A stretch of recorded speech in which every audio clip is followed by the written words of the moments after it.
안녕하십니까. 오늘도 하루의 시작을 예수님과 함께 동행하기 위하여 새벽을 깨우신 우리 모두에게 하나님의 임재와 또한 역사하심이 함께하는 이 하루가 되기를 간절히 소망합니다.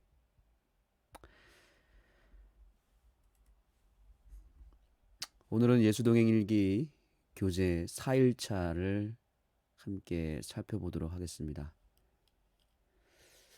오늘의 제목은 예수님께서 마음에 임하셨음을 믿는가입니다.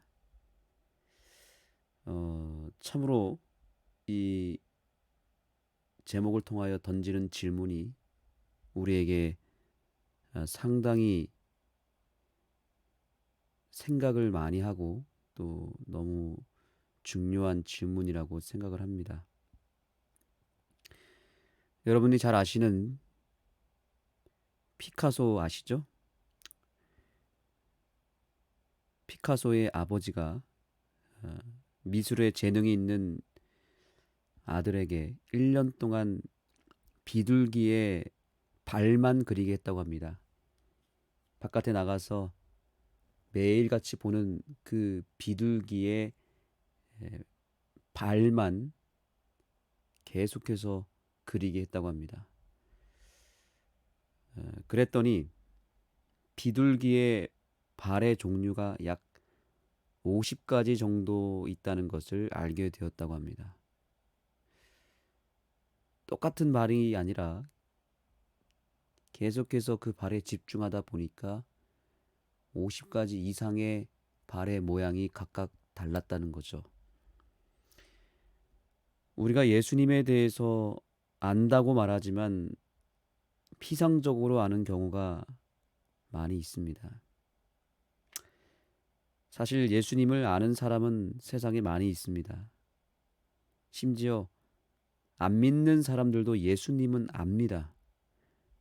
크리스마스가 되면 세상 사람들이 아기 예수의 탄생을 축하하며 그날을 기념하고 있지 않습니까? 그러나 우리가 예수님께 좀 더 집중하여 그분을 더 가까이 하여 그분을 주목한다면 그분의 새로운 모습들, 또 내가 그동안 알지 못했던 많은 모습들을 분명히 발견하게 될 것입니다. 우리가 예수님을 믿은 지 수십 년이 됐는데 과연 예수님에 대해서 어느 정도 알고 있는지 한번 이 하루를 돌아보았으면 좋겠습니다. 이번 4일차 내용의 핵심은 바로 이것입니다. 저자는 우리에게 다음과 같은 언급을 합니다. 예수님이 우리 안에 계신 것을 말씀으로 확인해야 한다고 말하고 있죠. 우리가 매일매일 예수님을 주목하고 또 생각하기 위해서 첫 단추를 잘 꿰어야 되는데 그것은 예수님이 우리 안에 정말 계시는가 하는 부분입니다. 이 부분이 되게 모호하기도 하고 또 과연 예수님이 우리 마음에 있다고? 그게 가능한 일일까? 조금은 우리가 그 부분에 대해서 영적으로 고민을 늘상 해왔던 사실입니다. 예수님이 우리 안에 거하신다. 또 혹은 성령님이 우리 안에 거하신다라는 이 중요한 주제를 우리는 진지하게 고민해 볼 필요가 있습니다. 그것이 과연 사실인가? 그것에 대한 답을 우리는 찾아야 됩니다. 이것이 명확하지 않으면 예수님과 동행하는 일은 불가능한 일이겠죠? 예수님이 우리 안에 혹은 우리 마음에 계신다는 것을 무엇으로 확인할 수 있겠습니까? 그것을 어떤 느낌이나 체험으로 규정해서는 안 되겠습니다. 예수님이 우리 마음에 들어오셔서 우리에게 뭔가를 말씀하시고 그분의 음성을 우리가 듣는다는 것이 이렇게 말로 들었을 때에는 그것이 감동이 될 수도 있고 은혜가 될 수 있겠지만 실제로 그것이 가능한가 하는 문제는 또 다른 문제입니다. 이거 그냥 개신교회에서 그 어떤 성령 체험에 강조를 두는 교회에서 말하는 좀 특별한 경험이 아닌가. 그들이 이야기하는 그들만의 어떤 또 다른 경험이 아닌가 이런 생각을 할 수도 있습니다. 예수님이 우리 안에 거하신다. 이 사실이 과연 우리 재림교회의 교리와 맞고 또 우리 재림교회의 정서에 과연 들어맞는지가 참 우리가 의심하지 않을 수가 없는 문제이죠. 이 부분이 우리에게는 조금은 퀘스천 마크를 달고 늘 고민했던 문제가 아니겠습니까? 그러나 이것은 뭐 성령 운동에 집중하고 있는 뭐 순복음교회나 기타 개신교회에서만 경험할 수 있는 문제가 아닐 것입니다. 이것은 우리 재림교회에도 분명히 필요한 부분이고 어쩌면 우리 재림교회가 이제는 좀 더 실제적으로 예수님을 체험하고 또한 성령님을 우리의 마음속에서 경험할 수 있는 그런 시대가 우리에게도 열려야 되지 않겠습니까? 이것을 하나의 교리나 혹은 어떤 특정 교단의 특징으로만 봐서는 안 되겠습니다. 그래서 이 책의 저자도 우리에게 화두를 던지는 것은 이것입니다. 예수님이 우리 안에 계신 것을 말씀으로 확인해야 한다고 말하고 있는 것입니다. 그래서 성령님이 우리 안에 거하시는 성경적인 증거를 7가지로 요약을 하고 있습니다. 그것을 오늘 좀 살펴보겠습니다. 예수님이 우리 마음에 계신 성경적 근거, 우리는 그 말씀에서 확인을 해야 되겠습니다. 첫 번째입니다. 예수님이 과연 우리 안에 거하신다면 우리에게 어떤 증거가 있어야 될까? 첫 번째는 이것입니다. 예수를 주라 시인하는 것입니다. 예수님을 향하여 4대 성인 정도로만 인식한다면 예수님이 그 안에 거한 게 아니겠죠. 그러나 예수님을 주님으로 시인한다면, 그렇게 고백한다면 그 사람에게 예수님이 임했다고 볼 수 있습니다. 고린도전서 12장 3절입니다. 그러므로 내가 너희에게 알리노니 하나님의 영으로 말하는 자는 누구든지 예수를 저주할 자라 하지 아니하고 또 성령으로 아니하고는 누구든지 예수를 주시라 할 수 없느니라. 아멘. 여기 마지막 부분에 집중하십시오. 성령으로 아니하고는 누구든지 예수를 주라라고 말할 수 없습니다. 주님으로 시인할 수 없다는 것입니다. 이것은 성령의 역사입니다. 만약 저와 여러분이 말로 뿐만 아니라 마음으로 진정으로 예수님을 내 삶의 주인으로 모시고 주라고 시인한다면 성령님이 거하셨다는 첫 번째 증거가 될 것입니다. 두 번째입니다. 하나님을 아버지라고 부르는 것, 이것이 예수님이 우리의 마음에 계신다는 증거가 됩니다. 로마서 8장 15절 16절입니다. 너희는 다시 무서워하는 종의 영을 받지 아니하고 양자의 영을 받았으므로 우리가 아빠 아버지라고 부르짖느니라. 성령인 친히 우리의 영과 더불어 우리가 하나님의 자녀인 것을 증언하시나니. 아멘. 아버지, 아빠라고 부르는 것은 그분의 자녀가 되지 않으면 결코 부를 수 없는 표현이죠. 그런데 이것은 그게 가능하려면 우리의 마음에 바로 양자의 영, 즉 성령이 임하셔야만 가능한 일이라는 거죠. 그래서 성령이 친히 우리의 영과 더불어 우리가 하나님의 자녀인 것을 증언한다 그랬는데, 우리의 영과 더불어서 증언하는 그 장소가 어디겠습니까? 우리 바깥이겠습니까? 우리 안이겠습니까? 당연히 우리 마음 안에서 이러한 역사가 일어나겠죠. 세 번째입니다. 하나님의 은혜를 깨닫는 것이 또한 증거가 될 수 있습니다. 고린도전서 2장 12절입니다. 우리가 세상의 영을 받지 아니하고 오직 하나님으로부터 온 영을 받았으니 이는 우리로 하여금 하나님께서 우리에게 은혜로 주신 것들을 알게 하려 하심이라. 아멘.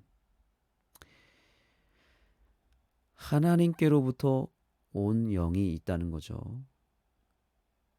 하늘에 있는 영이 아니라 하늘에서부터 우리에게로 임한 영이란 뜻이죠. 그 영이 우리에게 임하면 우리로 하여금 하나님께서 우리에게 주신 것들을 알게 된다. 하나님의 은혜를 알고 계십니까? 어떠한 은혜를 받고 계십니까? 매일매일의 삶 속에서 우리가 예수 동행 일기를 써내려가야 되는 이유가 바로 이것이겠죠. 하나님의 은혜를 내가 뭘 받았는지, 어떤 은혜를 어떻게 구체적으로 받았는지를 알아야 되지 않겠습니까? 그냥 설교 끝나고 나오면서 은혜 받았습니다, 이거 하나로 끝나는 게 아니라, 그냥 우리가 기도로 읊조리면서 저에게 은혜를 베풀어 주셔서 감사합니다가 아니라, 그렇게 막연하게 하나님의 은혜를 뭉뚱그려서 끝내는 것이 아니라 정말 구체적으로 세밀하게 묵상하며 깨달으며 그 깨달은 것을 글로 기록으로 남기는 것은 참으로 중요한 것입니다. 이것이 좀 더 구체화되기 시작하면 하나님의 은혜가 선명해지겠죠. 그것이 바로 내가 내 안에 하나님이 계시다는 확실한 증거가 될 것입니다. 네 번째입니다. 이것이 참으로 또한 중요한데, 우리가 서로 사랑하는 것이 바로 성령님이 내 안에 거하셨다는 증거입니다. 가장 확실한 증거 중 하나입니다. 우리가 서로 사랑하지 못한다면 성령이 아닌 다른 영이 임했다는 증거일 것입니다. 그러나 우리가 정말로 진심으로 원수까지라도 사랑할 수만 있다면 그것은 우리 안에 성령님이 거하셨기 때문입니다. 왜냐하면 우리의 힘으로 우리는 그 누구도 사랑할 수 없거든요. 우리 자신을 더욱 사랑하는 것은 우리의 본능으로 가능한 일이지만, 우리가 남을 내 몸과 같이 사랑한다는 것은, 이것은 하나님의 영이 거하지 않으면 절대적으로 불가능한 일입니다. 요한일서 4장 12절 13절 다 같이 읽겠습니다. 시작. 어느 때나 하나님을 본 사람이 없으되 만일 우리가 서로 사랑하면 하나님이 우리 안에 거하시고 그의 사랑이 우리 안에 온전히 이루어지느니라. 그의 성령을 우리에게 주심으로 우리가 그 안에 거하고 그가 우리 안에 거하시는 줄을 아느니라. 아멘. 정말 이와 같이 확실한 말씀이 어디 있겠습니까? 우리가 서로 사랑하면 뭐라 그랬습니까? 그렇게 되면 하나님이 우리 안에 거하시고, 자, 이것이 서로 사랑하면 우리 안에 거하신다는 말도 되지만, 이것을 조금 순서를 바꿔도 의미가 전혀 문제가 없습니다. 하나님이 우리 안에 거하시면 또 성령님이 우리 안에 거하시면 우리가 서로 사랑하게 된다는 뜻과 동일합니다. 순서를 어떻게 바꾸든 똑같습니다. 우리가 아직 성령님을 모시지 못했다면 서로 사랑하는 일에 주력하시기 바랍니다. 사랑하는 일에 힘을 쓰시고 기도하시기 바랍니다. 그러면 서로 사랑하게 되면 그 안에 하나님이 온전히 거하실 수 있다는 것이고요. 또한 우리가 사랑할 자신이 없다면, 사랑하고 싶지도 않고 저 원수와는 죽어도 가까이 하고 싶지도 않고 쳐다보고 싶지도 않다면 차라리 우리 안에 예수님이 온전히 거하시도록 간구하시기 바랍니다. 우리 안에 성령님이 참으로 진정으로 들어오신다면 때가 되면 내가 그렇게 미워했던 그 원수를 사랑하게 될 것입니다. 사랑하고 있을 것입니다. 그래서 우리는 오늘도 성령님을 우리 안에 모시는 일에 최선을 다해야 되는 것입니다. 예수님이 우리 마음에, 내 마음에 완전히 거하실 수 있도록 내 삶의 모든 것을 다 걸어야 됩니다.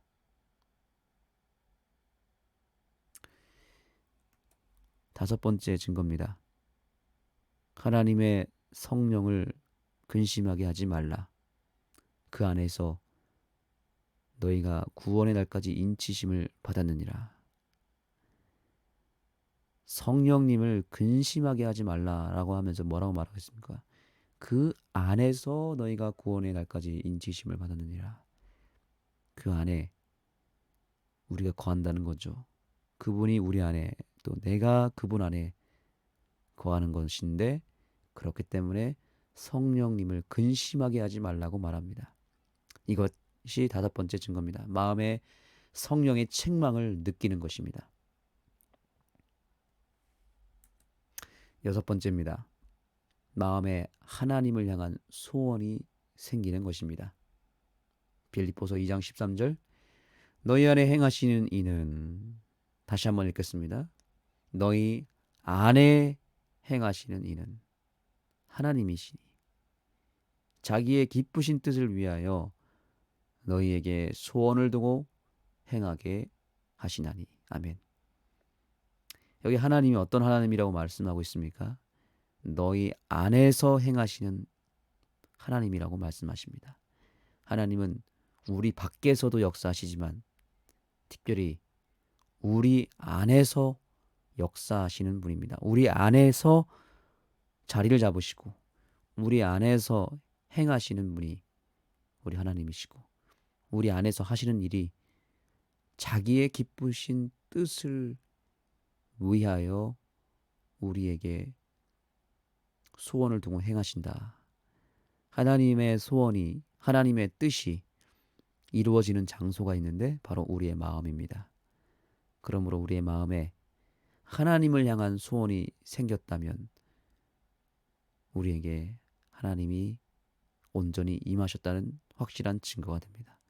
내 뜻을 자꾸 주장한다면, 내 고집을, 내 생각을 자꾸 주장한다면 그것은 하나님이 내 안에 안 계시기 때문이겠죠.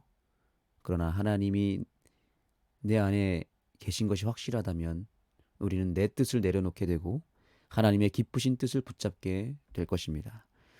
예수동행 일기는 어쩌면 매일매일 내 뜻을 내려놓고 하나님의 뜻을 붙잡는 훈련을 하는 훈련이겠죠. 일기 쓰는 것이 얼마나 귀찮고 얼마나 또 이것이 부담이 되는 일이겠습니까? 시간도 없고 마음의 여유도 없는 상황에서 일기를 쓴다는 것은 쉬운 일이 아니겠습니다. 그러나 우리가 예수동행 훈련을 그래도 하게 된다면 그것은 내 뜻이 아니라 하나님의 뜻을 내가 정말 제대로 한번 이뤄보겠다고 하는 강한 의지가 발동된다면 그것이 가능하게 되겠죠. 마지막 일곱 번째입니다. 우리가 복음을 전하게 된다면 그것은 우리 안에 하나님이 거하셨기 때문입니다. 사도행전 1장 8절 다 같이 읽겠습니다. 오직 성령이 너희에게 임하시면 너희가 권능을 받고 예루살렘과 온 유대와 사마리아와 땅 끝까지 이르러 내 증인이 되리라 하시니라. 아멘. 여기 단서가 있습니다. 우리가 어떻게 땅 끝까지 증인이 되겠습니까? 어떻게 복음을 증거할 수 있는 자가 되겠습니까? 무엇이 임하시면요? 오직입니다. 오직 유일하게. 이것이 성사되지 않으면 우리는 복음을 전할 수 없는 것입니다. 우리가 전도를 못하는 이유는 바로 이것이 안 됐기 때문인데 무엇입니까? 오직 성령이 너희에게 임하시면 바로 이 부분입니다. 성령이 임할 때에만 가능한 일은 이것입니다. 복음을 전한다는 거죠. 복음을 전하지 않고 있다는 것은 성령님이 내 안에 계시지 않기 때문이겠죠. 그래서 우리는 결과를 놓고 고민할 필요가 없습니다. 아, 왜 내가 전도를 못하지? 아, 왜 내가 전도하는 게 두렵지? 아, 나는 왜 영혼 구원에 관심이 없지? 왜 이것이 자꾸 이루어지지 않을까? 그것은 결과를 놓고 고민하는 것이고요. 우리는 한 가지를 생각하면 됩니다. 과연 내 안에 성령님이 거하셨는가? 성령님이 정말 임하시면 권능을 받게 됩니다. 그리고 땅끝까지 복음을 증거하는 증인이 될 것입니다.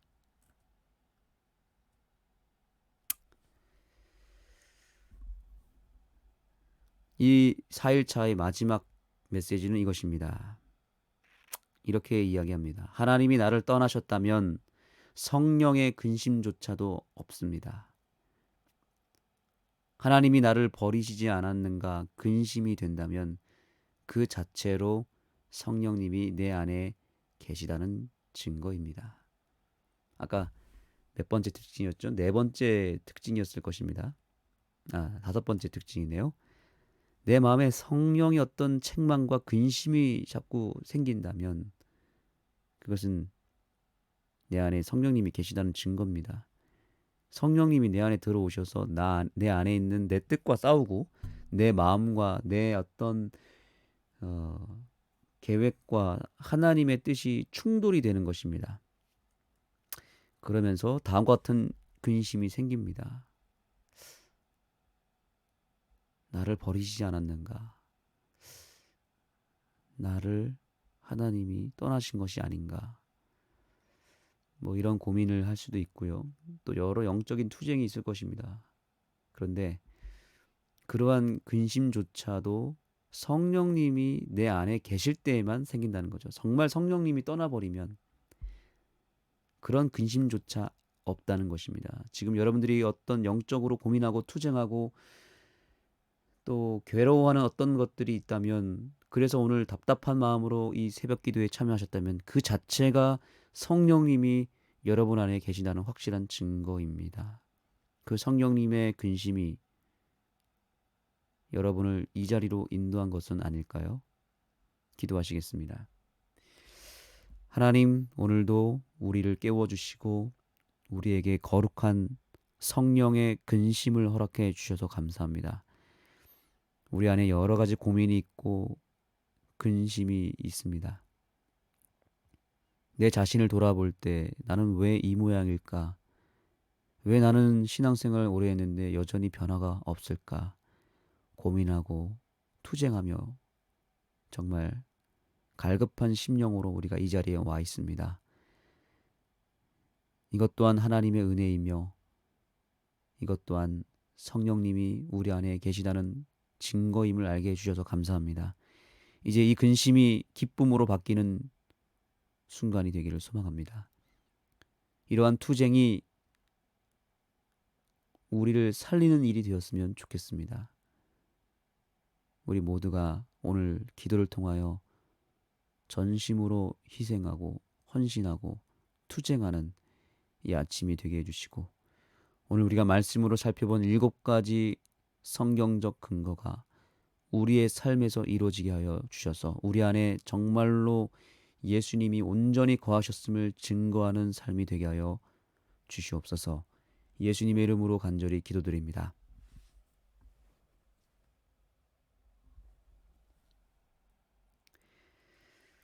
네. 오늘 이제 마지막 광고를 드리겠습니다. 이제 내일부터 예수동행일기 훈련이 시작이 됩니다. 이제 벌써 여러분들이 신청을 하셨습니다. 이제 오늘로써 신청을 마감하도록 하겠습니다.